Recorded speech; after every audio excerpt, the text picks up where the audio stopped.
Hey guys, well it's Jason. I am tying some flies for the salmon fishing season of 2026. I'm working on some John Bar meat whistles, little pink guys. They've always been good to me. Been able to catch a lot of fish on these John Bar meat whistles. So I'm working on these, but to be honest with you, I've got about a 6 fly butt. In other words, I can tie 6 flies before I need to reset. I need to come up for air. I need to kind of do something else for a little while. So again, I've got about 6 flies in me before I need to refocus. So I'm thinking to myself, what do I do or what have I done to become a better fly tyer? Well, it's all about practice, right? It's really about practice. Tying flies is not an easy skill set. It's not something you're born with. It takes time to master. It's easy to get overwhelmed, right? If you look at some of these patterns, there's a lot of things going on, different techniques, different materials, a lot of things going on, and it's easy for a fly just to blow up on you. So again, it's easy to get overwhelmed. So make sure you practice the individual skills as you go. Sometimes it's as easy as practicing how to get a hook in the vise. It's super huge. How to tie in materials. If I'm working on boogers, sometimes I'll work on tying in the tail. I want to make sure it's right. Palmerine hackle. I mean, these are all individual things that you can work on. How to keep a good string tension on when you're tying your flies. That's really important to keep your flies nice and tight and almost bomb-proof. The other thing is thread control. Is your thread laying down where you want it to go? I mean, that's really big. It's hand-eye coordination, and you kind of learn skills and techniques on how to put the thread where you want it. That's huge. Maybe practice on dubbing noodles. That's big too. That's a technique that we often use for everything from elk hair caddisses to Adams to some of these great big woolly boogers. So yeah, learn how to dub materials.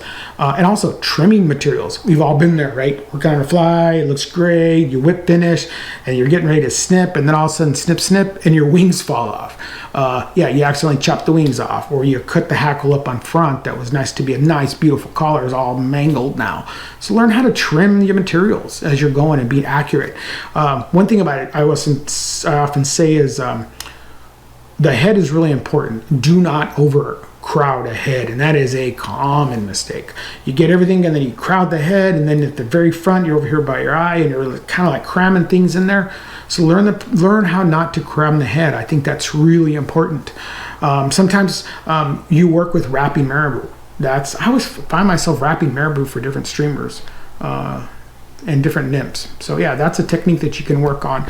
Also work on your whip finish with your hand and with your tools. Whip finishing is super important. It makes your flies almost bomb-proof. And also, I think another skill or maybe a technique or just developing your eye is to understand proportionality.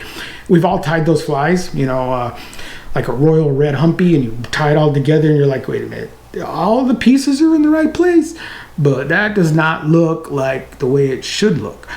So again, work on proportionality on how big things should be.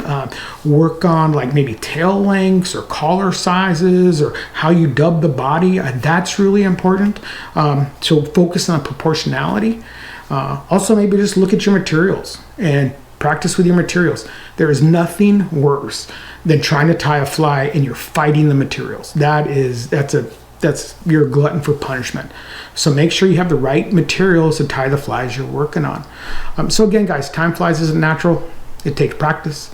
You know, a little bit of effort, you guys can become a pretty good fly tyer, at least a functional fly tyer.